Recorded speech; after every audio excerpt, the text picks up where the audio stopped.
Have you ever wished you could shield someone you love from all the pain in the world? It's a natural loving instinct, especially for a parent. But what if that wish actually came true? Today, I want to share a powerful story, a modern parable, about a mother whose love was so fierce, she made a desperate plea to protect her son from any and all suffering. And in a way, her prayer was answered, but the result was something she never could have imagined. This story isn't just about a mother and her son. It's a profound look at what it truly means to live, to grow, and to love. It challenges our very definition of a good life. So stick with me, because this journey is going to be heartbreaking, eye-opening, and ultimately unforgettable. The story begins with a young mother named Elena. Her heart overflowed with love for her newborn son, Leo. Holding him in her arms, she looked at his perfect, tiny face and felt a wave of protective love so intense it was almost painful. She saw the world not as a place of wonder, but as a minefield of potential hurts, both big and small. A scraped knee, a harsh word from a friend, a broken heart, the sting of failure. She couldn't bear the thought of Leo experiencing any of it. She wanted to build a fortress around him, a bubble where only joy and comfort could enter. One night, as Leo slept peacefully in his crib, Elena knelt by his side. Overwhelmed by her fears for his future, she closed her eyes and prayed with every fiber of her being.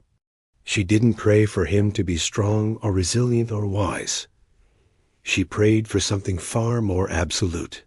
"Please," she whispered, her voice trembling, "I beg you, protect my son. Don't let him feel any pain. Not a single tear of sadness, not a moment of fear, not a touch of hardship. Keep him safe from all suffering forever." It was a prayer born from the purest love, a mother's desperate wish to give her child a perfect, painless existence. And in the quiet of the night, it felt as though the universe heard her. As Leo grew, Elena's prayer seemed to be miraculously answered. He was the happiest child you could ever meet. While other toddlers would stumble and cry, Leo seemed to glide through his early years. If he was about to fall, something would always seem to break his fall. A soft patch of grass, a conveniently placed pillow. If another child tried to snatch his toy, they'd suddenly get distracted and wander off. He never got sick. He never had a nightmare. He was a boy living in a world seemingly tailor-made for his comfort. Elena watched, relieved and grateful. Her prayer had worked. She had successfully built him a fortress against pain. Years passed, and Leo entered school. This is where the world usually starts to introduce its rougher edges. But for Leo, the bubble held strong. If a test was too hard, he'd miraculously guess all the right answers. If kids on the playground started to tease him, the bell would ring or a teacher would intervene just in time. He never felt the sting of being picked last for a team, because he was always chosen, not for his skill, but through some strange twist of fate.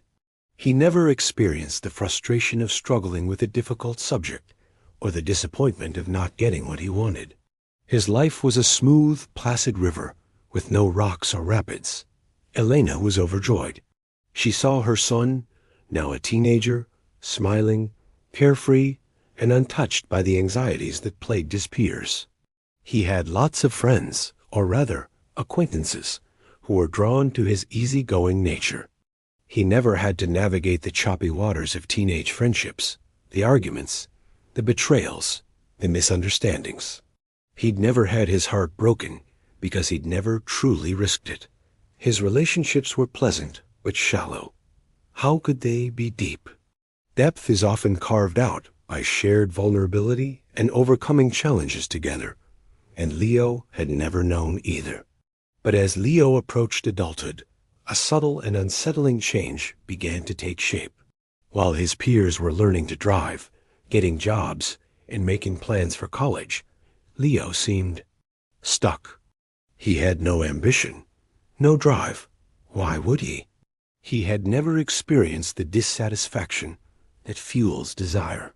He'd never failed at anything, so he never learned the grit and determination that comes from picking yourself up and trying again. The world had always bent to his comfort, so he never learned how to bend and adapt to the world. He was like a tree that had grown in a windless biodome, tall and green, but without the strong roots that only come from racing against the storm. Elena started to feel a flicker of unease. She tried to encourage him. "Leo, what do you want to do with your life? What are you passionate about?" Leo would just shrug with that same pleasant, untroubled smile. "I don't know, Mom. I'm happy. Isn't that enough?" And he was happy. Or rather, he was content. He existed in a state of perpetual, mild pleasantness. But he never felt the exhilarating joy of achieving a hard-won goal, the deep satisfaction of helping someone in need, or the profound connection of true, empathetic love. His emotional landscape was a flat, featureless plain. He couldn't understand sadness in others because he had never felt it himself. He couldn't offer true comfort because he didn't know what it felt like to need it. One day, Elena's own mother, Leo's grandmother, passed away. The family was heartbroken. At the funeral, Elena was weeping, overcome with grief. She looked over at Leo, now a young man in his 20s, expecting to see a supportive presence, a shoulder to cry on. Instead, she saw him standing there with a look of mild confusion on his face. He patted her arm awkwardly. "Don't be sad, Mom," he said, with his usual placid tone. "Everything will be okay." He wasn't being cruel. He was simply incapable of understanding her pain.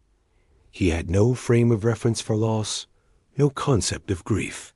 It was in that horrifying moment that Elena finally understood the true cost of her prayer. She had asked for her son to be protected from all pain, and he was. But in doing so, she had shielded him from everything that makes us human. She had protected him from sadness, but also from the capacity for deep joy. She had protected him from failure, but also from the pride of success. She had protected him from heartbreak, but also from the ecstasy of true love. She had raised not a man, but a child in a man's body, incapable of growth, empathy, or resilience. He would never feel the sting of a scraped knee, but he would also never feel the thrill of climbing the mountain. He would never cry, but he would also never truly laugh from the depths of his soul. Overwhelmed by a new, more profound grief, Elena went back to that quiet place where she had made her pleas so many years ago. This time, her prayer was different. She didn't pray for comfort or for safety. She fell to her knees, tears streaming down her face, and prayed, "Please, let him feel. Let him hurt. Let him fail. Let him be heartbroken. Please, break the bubble. Let my son live." She finally understood that pain is not a curse to be avoided at all costs. It is a teacher. It's the friction that allows us to move forward. It's the pressure that turns coal into diamonds. It's the darkness that makes us appreciate the light. The story doesn't tell us if Elena's second prayer was answered. It leaves us with that haunting question. But it serves as a powerful reminder for all of us. When we wish for a life without pain for ourselves or for those we love, what are we really asking for? Are we asking for a life without growth? A life without empathy? A life without the very experiences that shape us, strengthen us, and give our lives meaning and depth? Perhaps the better prayer isn't, "Protect me from the storm," but "Give me the strength to withstand it." Maybe the greatest gift we can give someone isn't a life without challenges, but the tools and the resilience to face them head on. Because it is in facing them that we truly, deeply, and beautifully live. Thank you so much for watching and for reflecting on this story with me. It's a heavy one, but I think it's incredibly important. What did you take away from it? Let me know your thoughts in the comments below. I read every single one. If this story resonated with you, please give this video a thumbs up and consider subscribing for more content that makes you think and feel. Until next time, take care.